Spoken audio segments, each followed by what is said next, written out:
before we do anything, it's worth looking at a little update from Humble Games about Moonscars. It says, unfortunately, an unforeseen critical bug in Moonscars was discovered in our final days of testing leading into launch, which will affect some players. The teams identified the bug and essentially there's a patch on the way, but it's a game-breaking issue near the end of the game, and it's not the only one, as you'll discover in the performance segment of this review. If there's been one game I've had my eye on in the last couple of weeks, it's been Moonscars. This was developed by Black Mermaid and published by Humble Games. There are some great Souls-likes on Switch, things like Salt and Sanctuary, and of course Blasphemous, but there's something about the aesthetic of Moonscars which has enticed me since I first saw it. But is this latest effort likely to eclipse the competition or get left in the dark? Well, let's find out.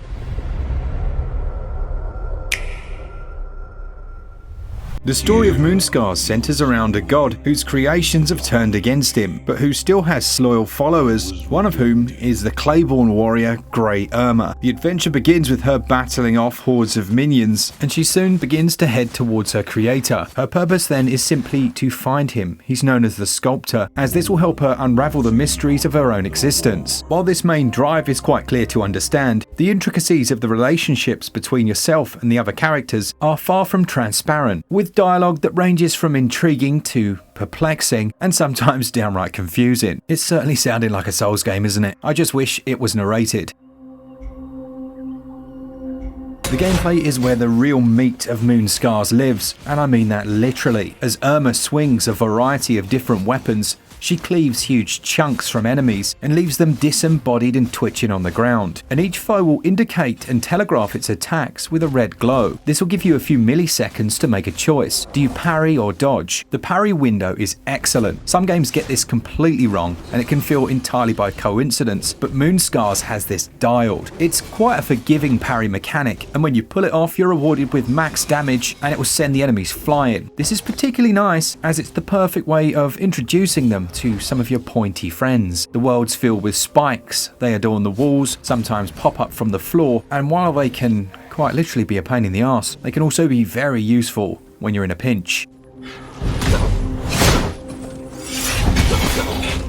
As you defeat enemies, you gain Ichor, and you'll need to focus this to heal yourself during combat or after. Also, chaining enemy kills together will gradually build a level bar that's known as Spite. This affords you an upgrade, but that will only last until you fall in battle. It's a really nice idea, as these come very quickly, and it replicates something you'd find in a roguelite, that gradually getting more powerful but with a risk-reward mechanic. But a roguelite this is not. As we've seen many times with Metroidvanias, there's a vast map. You can choose to go in any direction you want, although there is a very clear emphasis on the direction of heading towards where you're going to find that sculptor. And while initially it gives the game a feeling of linearity, looking at its map as you move towards the higher areas and then head down into the slums only to push up back towards the kingdom, but there's not a huge amount of backtracking required, although it is rewarded. There are secrets abound, and certain walls can be destroyed using the Ichor you've gained from fighting foes. You channel this through your spells. Now, not only do you get the Ichor, which is used for healing, very similar to Souls in something like Hollow Knight, but you also gain a currency, Bone Powder, which can be used for purchasing those spells. These are new abilities which can be equipped to the ZL and ZR buttons, but only usable when you have a full tank of that Ichor. This is important because you only get that from killing enemies, but you also require it to heal yourself. It means that very often you won't have any and you won't be able to perform those moves, and as such won't be able to pass through certain secret walls. Now the spell system's quite intricate, and by the end of the game you'll be able to channel your inner necromancer, raising enemies from the dead and having them fight alongside you. You can do this also earlier in the game, in some small way, by reanimating the clay stone statues. How? Well, again, you need Ichor if you want to do that. If you haven't got any, then they'll actually turn against you, breaking out of their clay-like forms and attacking you. Enemies come in all shapes and sizes, but unlike some of its contemporaries, you never feel weak. Quite the opposite. The controls are incredibly well designed and very slick. It has a touch of Dead Cells about it in that regard, and dropping down from a height and double pressing B allows you to slam into the floor, stunning everyone for a few brief moments. Now, each weapon that you acquire in the game will have a special ability. This might daze an enemy for a while, or cause them to gradually bleed over time, and you'll gain a new one of these every time you reach one of the Black Mirrors. And this is where things get really interesting. The Black Mirrors teleport you to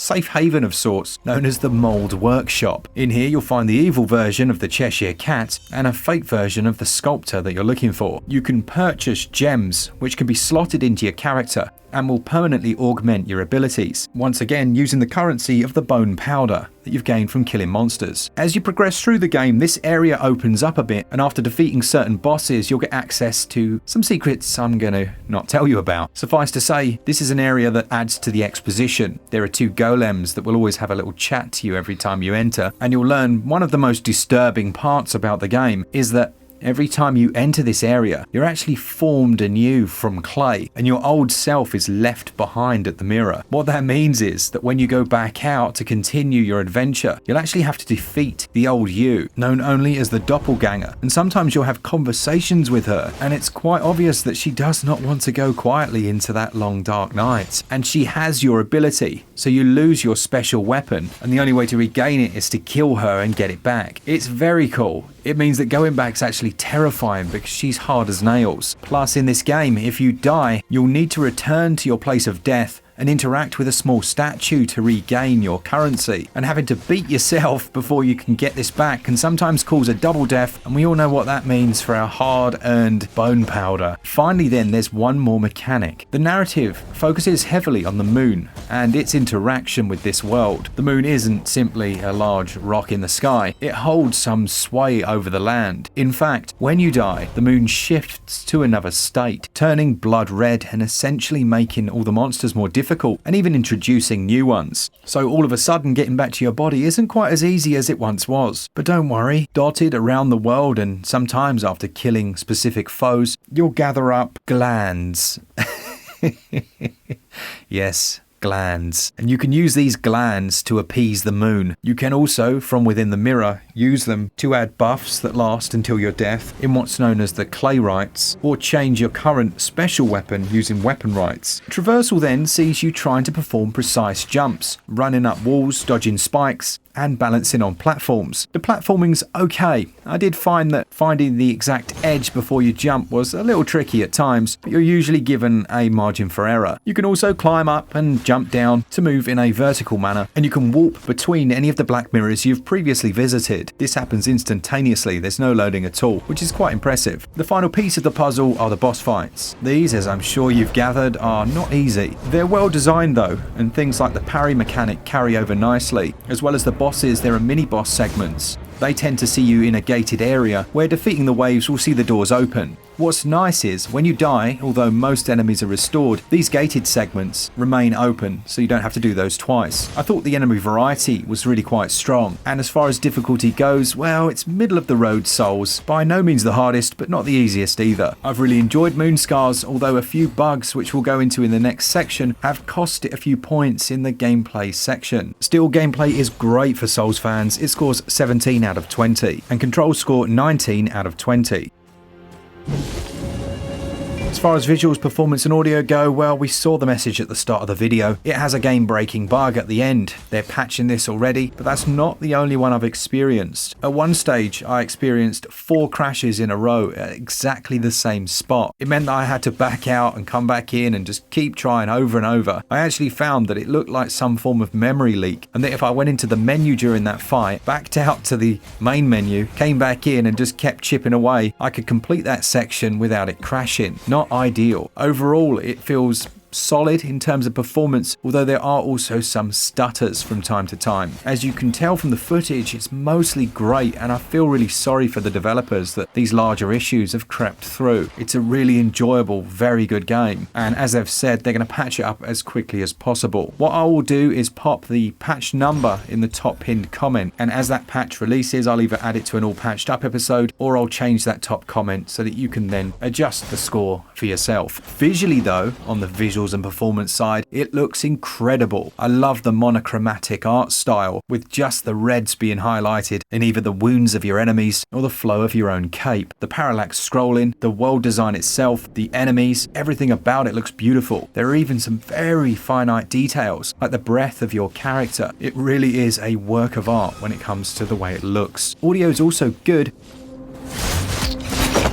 Sound effects have that visceral punch you're looking for, and I do really like the music. I just felt like there needed to be more of it.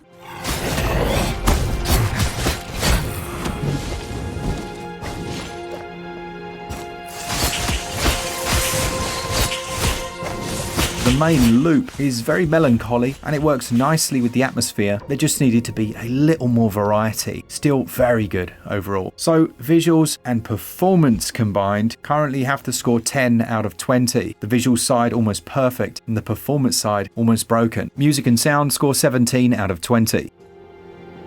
Moonscars will cost you £15.99 or your regional equivalent. There's a great deal of content here, lots of secrets to find, and it plays brilliantly. They just need to sort out the issues that they currently have, and from what I understand, they're already working hard to do just that. Look, you can play it now and enjoy it up until the very end, and it's great fun, but value obviously has to be affected by the issues I've encountered. Such a shame, because it's so much fun. If performance was perfect, with no crashes, I think value would be somewhere in the region of 17 or 18 out of 20. As it stands though, I'm going to have to give it 14 out of 20.